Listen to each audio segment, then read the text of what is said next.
Ladies and gentlemen, my full thoughts on AEW Dark episode 92. Only 54 minutes. Really? Now, this is definitely a Dark I can get behind.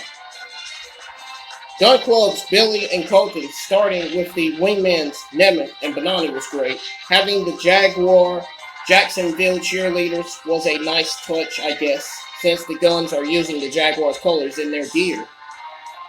And I guess AEW has made the decision to call the faction Wingman over the pretty picture for the simple fact that it's more confusing and hilarious name. The Gun Club continues as an undefeated group within the Nightmare family. I wouldn't be surprised if they're in the top 5 tag team. The Gun Club versus Young Bucks would be a pretty good match, honestly. Statlander had a very good match against Robin. Robin's putting in some work, having been on both YouTube shows this week. Statlander might need to be careful about her own piercing. That alone gave her a bloody lip.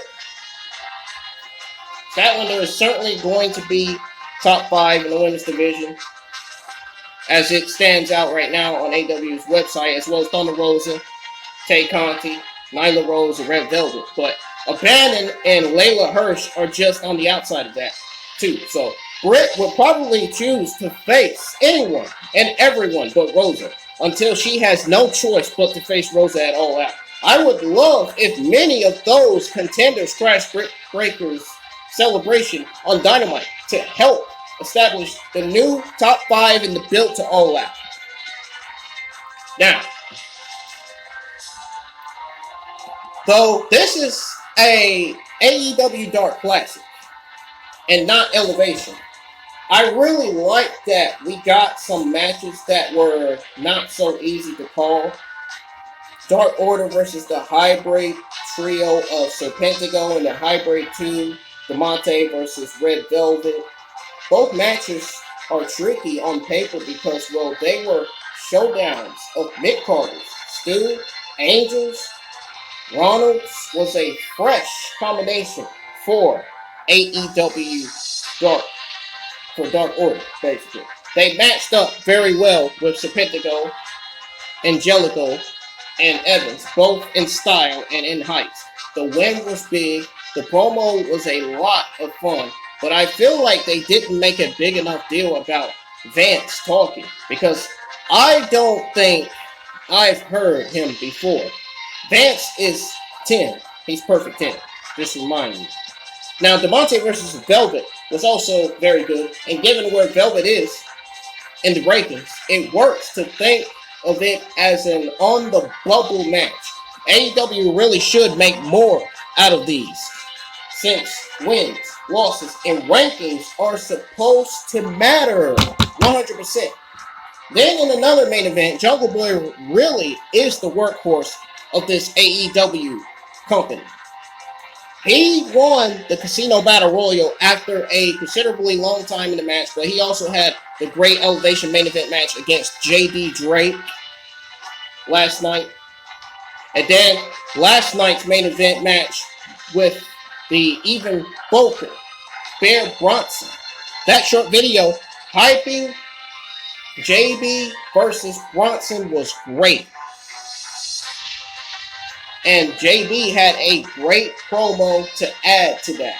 Now, JB stands for Jungle Boy. Jungle Boy's promo was also a clever spot to advertise that JB and Christian are teaming together against Private Party. Given how Elevation showed us the post-pay-per-view confrontation we saw, I'm sure Party will try to interfere and fail so that JB can stand tall going into the world title match. Now, Kenny Omega isn't losing the title on television. I'm telling you that right now. That ain't happening. It ain't happening. But JB is putting in that work worthy of a champion. So maybe he can fall back to the TNT title championship picture, I guess. But JB versus Miro would be awesome.